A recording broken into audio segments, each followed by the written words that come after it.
Bonjour à tous, bienvenue à l'instant pause café d'Ultime.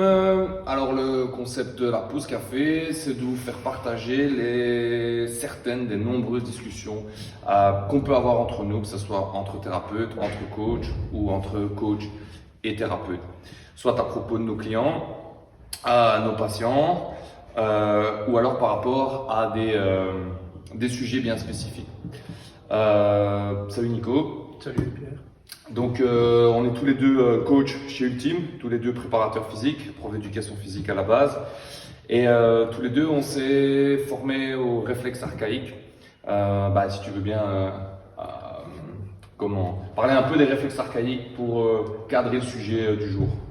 Donc les réflexes archaïques, il faut savoir que c'est des réflexes involontaires qui ont lieu dans la vie intra-utérine du bébé et dans les premières parties de 0 à 1 an. Il faut savoir que ces réflexes donc, sont normalement intégrés, pas forcément totalement, mais dans cette période, donc de 0 à 1 an maximum. Et il y a également des réflexes de vie qui, eux, restent tout au long de notre vie. Doivent rester tout au long de notre vie. Ces réflexes-là, en fait, ils ont lieu, ils sont absolument indispensables pour le développement moteur optimal.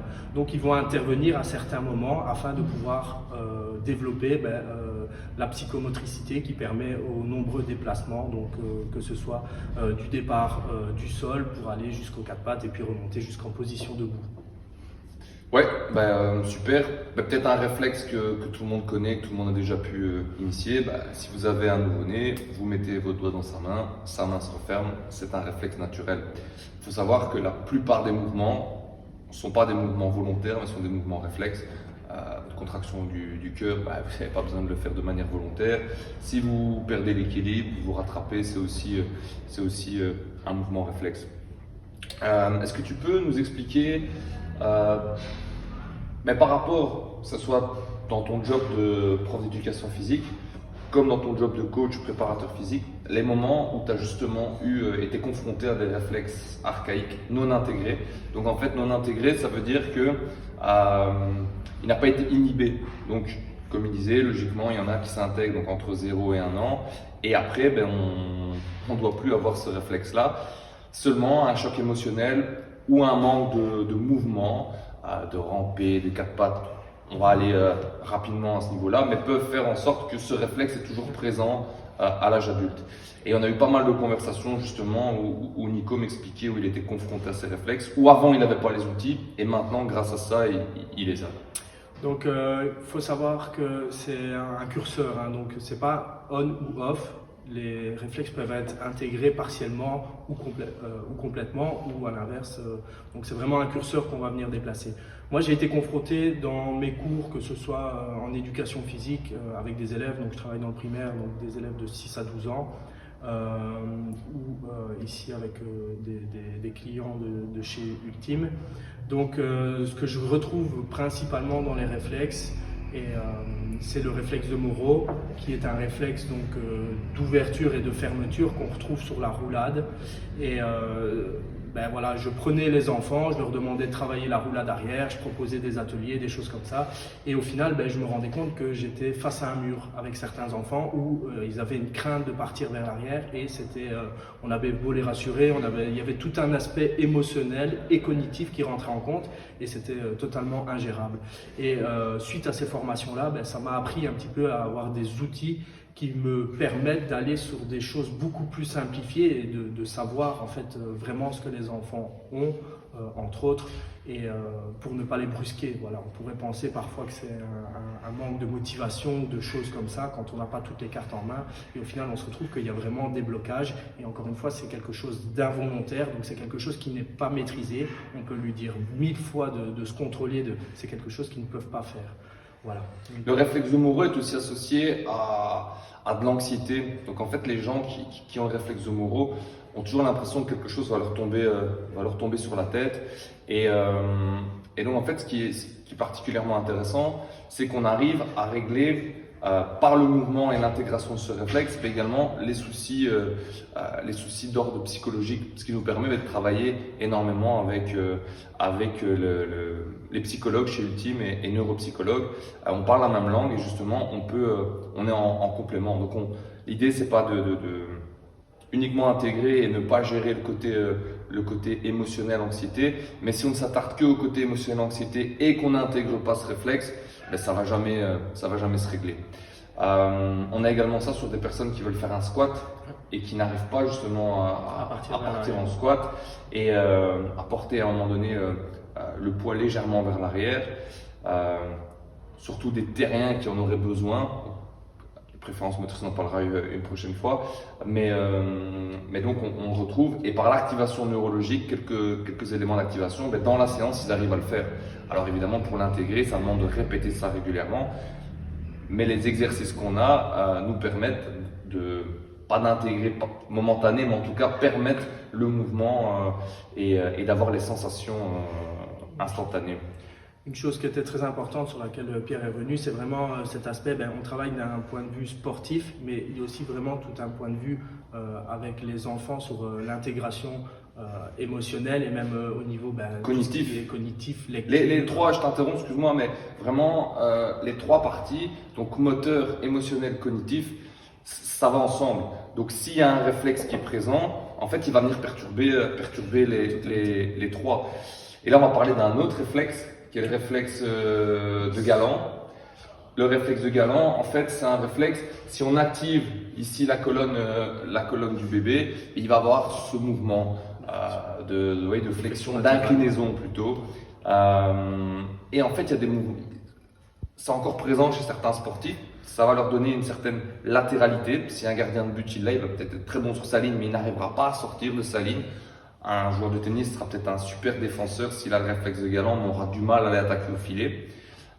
Mais par contre, là, on va être plutôt sur le côté cognitif, apprentissage scolaire. Est-ce que tu peux nous parler d'une observation que tu as eue en surveillant des examens? Oui, donc un des élèves que j'avais en cours de gym, d'éducation physique. Pardon. Et c'était un élève qui bougeait beaucoup, qui avait besoin de bouger, mais il était dans un milieu qui favorisait tout ça, et donc je ne l'ai pas forcément remarqué directement, et puis j'ai été le surveiller il passait un test, et cet enfant ne sait pas tenir, je pense, 30 secondes sur sa chaise, impossible. Il est toujours avancé sur sa chaise, premièrement, déjà qu'il y a un signe, et puis dès qu'il vient se placer le dos contre, il se dandine gauche-droite, et donc par curiosité, j'ai pris mon bic. Je lui ai annoncé déjà que j'allais le tester, donc que j'allais passer mon pic le long de sa colonne vertébrale, légèrement latéralement. Et j'avais beau lui dire, c'était pas possible, il se dandinait dans tous les sens. Et puis je montrais sur des camarades à lui qui eux avaient intégré ce réflexe et donc n'avaient pas ça. Et je n'ai jamais réussi à le faire rester sur place suite à ça. Et donc en fait, en discutant avec le professeur, on en vient au fait que l'élève ne sait pas rester en place. Toutes les 30 secondes, il est debout, il va aux toilettes au moins une dizaine de fois par heure, et donc c'est ingérable pour le professeur qui lui doit gérer les 20 autres élèves qui restent assis, et lui il n'arrête pas de bouger dans tous les sens. En fait, ce qui est terrible dans l'histoire que tu m'as racontée, c'est que cet enfant, évidemment, le réflexe de Galland amène des troubles de l'apprentissage, un problème de latéralité, difficulté de langage aussi. Difficulté de langage, et alors il est traité à la fois par de la Valatine, parce qu'on l'a testé hyperactif, donc on le drogue entre guillemets, les médecins savent ce qu'ils font au niveau de l'hyperactivité, mais là il y a un réflexe qui est présent. Et en plus, il est traité depuis 1 an et demi par une école, dans un centre spécialisé de l'échec. Et je n'en veux pas à ces gens-là parce que nous, on est prof d'éducation physique à la base et on n'a pas été sensibilisé à ça pendant nos études. Donc, on est passé peut-être à côté de dizaines d'élèves qu'on n'a pas compris. Donc, je ne leur en veux pas, c'est juste un constat. Les outils, ça fait pas 1 an qu'on les a. C'est dans cette année-ci qu'on s'est vraiment développé. Il y a un an tout pile où on a commencé à les étudier. Et donc cet élève, on lui donne de la Valatine, il est traité dans l'échec scolaire, mais on ne traite pas la cause. Donc on est juste sur les symptômes. il a des difficultés de lecture et qu'est-ce qu'on lui fait? On lui rajoute de la lecture, on lui rajoute des choses et voilà, on va arriver à un niveau de frustration au niveau de l'enseignement et puis il va y avoir un détachement scolaire qui va se passer suite à ça puisque on lui propose des activités qu'il ne maîtrise pas et encore une fois c'est involontaire et donc il va arriver à saturation jusqu'au dégoût à un moment de l'école. On va arriver dans la dernière partie, le réflexe tonique symétrique du cou. Donc je pensais vous parler d'un réflexe, on est déjà au troisième, mais le réflexe tonique symétrique du cou, c'est un réflexe qui est associé au moment de la marche, qui arrive à ce moment-là. Et en fait, lorsque l'enfant va être à quatre pattes avec les membres inférieurs fléchis, il va avoir tendance à faire une extension de la tête et au moment où ils vont être tendus, il va avoir tendance à avoir une flexion de la tête. On peut observer ça chez des sportifs qui, dans certains mouvements de flexion, vont avoir la tête qui se relève et dans des mouvements d'extension, ils vont avoir une flexion de la tête.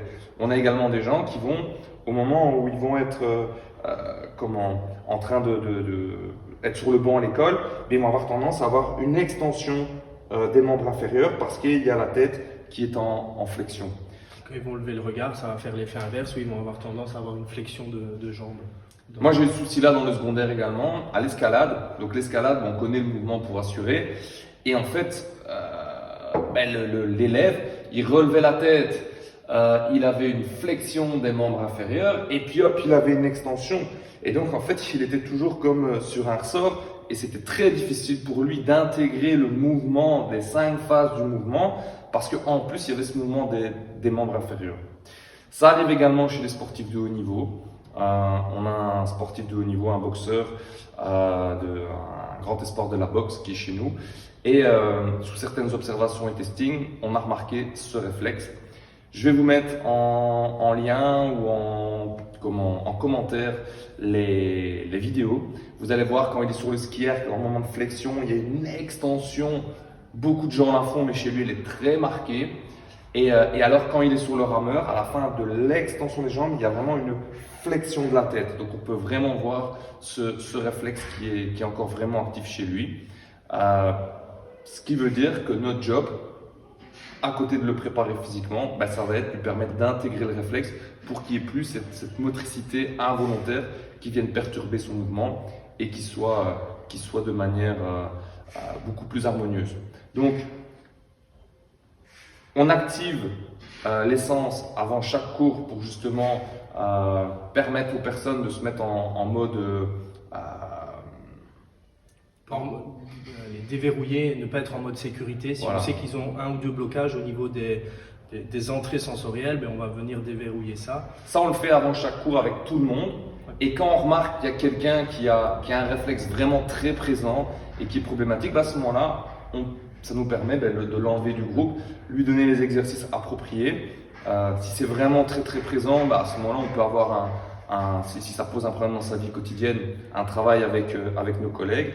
Et si pas, lui donner quelques exercices qu'il peut faire avant la séance. Et quotidiennement, ouais, pour intégrer et permettre que la séance se passe au mieux. Donc, les sportifs de haut niveau, ça leur pose des soucis. Et alors, dans la vie quotidienne, les enfants trouvent de l'apprentissage, mais pas que les enfants. Et au niveau émotionnel, on a remarqué au fur et à mesure que dans notre entourage, il y a pas mal de gens qui ont le réflexe de Moro. Et ça a tendance à… L'anxiété, de la peur, des choses qui sont… Et ça leur pourrit la vie. Voilà. Et ces personnes-là qui viennent au cours depuis un an, ils ont intégré une partie de ce réflexe-là. Ce qu'ils nous disent en premier lieu, c'est qu'ils sont beaucoup plus sûrs d'eux, beaucoup plus confiants. Et donc, c'est vraiment plus des qualités émotionnelles et des choses comme ça qu'ils ont appris plutôt que se dire j'ai pu soulever autant ou d'autres choses qui sont plus en rapport avec le physique. Une de mes proches qui est suivie par Nicolas et qui a le réflexe de Moro, après un an d'entraînement chez nous, je lui ai demandé comment tu te sens depuis un an par rapport au cours. Et 4 adjectifs, il y en avait 2 qui étaient de l'ordre émotionnel, justement, plus confiance en soi. Je ne sais plus si c'était moins de stress, mais en tout cas, voilà, c'est fou, c'est que dans les 4 adjectifs, il y en avait 2 sur le côté émotionnel, parce que bon, elle n'a pas réalisé un travail quotidien d'intégration du Moro, mais en tout cas, elle vient 2 à 3 fois par semaine et ça lui permet déjà d'avoir des effets. Je ne sais pas si tu veux clôturer avec quelque chose. Oui, je pense qu'on a quadrillé un petit peu l'essentiel. On pourrait encore aller plus en profondeur sur tous et vous montrer les différents réflexes, mais je pense qu'on ouais, on aura l'occasion d'en parler. On aura l'occasion de faire partager d'autres moments pause café. N'hésitez pas à commenter si vous avez aimé, pas aimé. On est vraiment ouvert au débat. On est hyper rationnel et pas émotionnel tous les deux, donc on le prendra pas mal. Et si par contre il y a des sujets que vous avez envie qu'on développe, ou si vous voulez venir boire un café avec nous et partager un sujet, on vous attend avec plaisir. Merci Nico. Merci Pierre. À bientôt.